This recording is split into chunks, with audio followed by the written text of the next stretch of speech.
السلام علیکم ویورز، بسم اللہ الرحمن الرحیم۔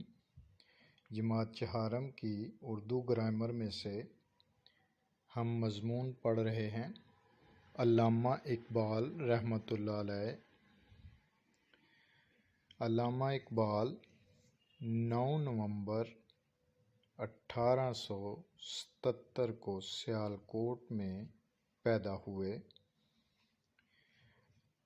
آپ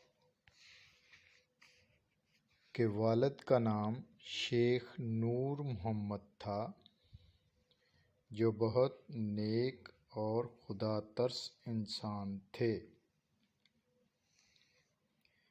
آپ رحمۃ اللہ علیہ نے ابتدائی تعلیم سیالکوٹ میں حاصل کی۔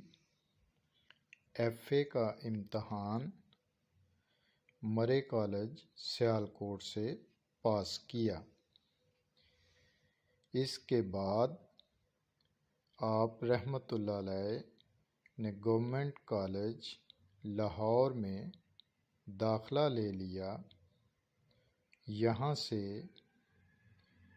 بی اے پاس کرنے کے بعد آپ رحمۃ اللہ علیہ نے فلسفہ میں ایم اے کیا اور یونیورسٹی میں اول آئے۔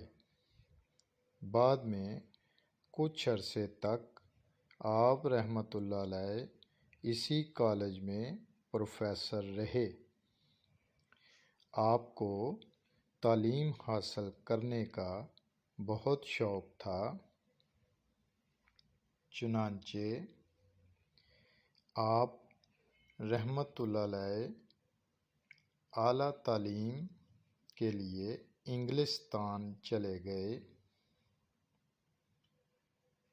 وہاں سے آپ رحمۃ اللہ علیہ نے قانون کا اعلیٰ امتحان پاس کیا، پھر جرمنی سے پی ایچ ڈی کی ڈگری حاصل کی۔ وطن واپس آ کر آپ نے کچھ عرصہ وکالت کی۔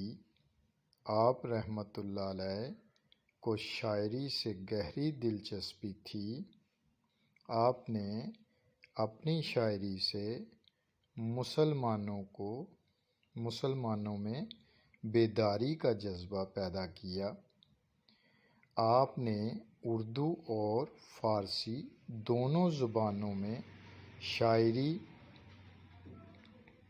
میں اسلام کی سچی تعلیم کا گہرا اثر پایا جاتا تھا۔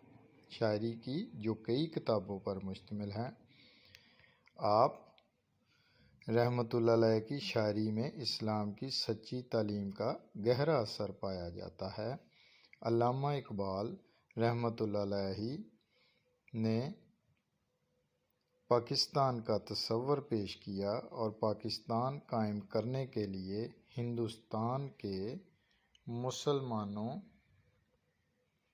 کو ذہنی طور پر تیار کیا۔ آپ حصول آزادی اور مسلمانوں کی رہنمائی کے لیے قائد اعظم رحمۃ اللہ علیہ کو مفید مشورے بھی دیتے رہے۔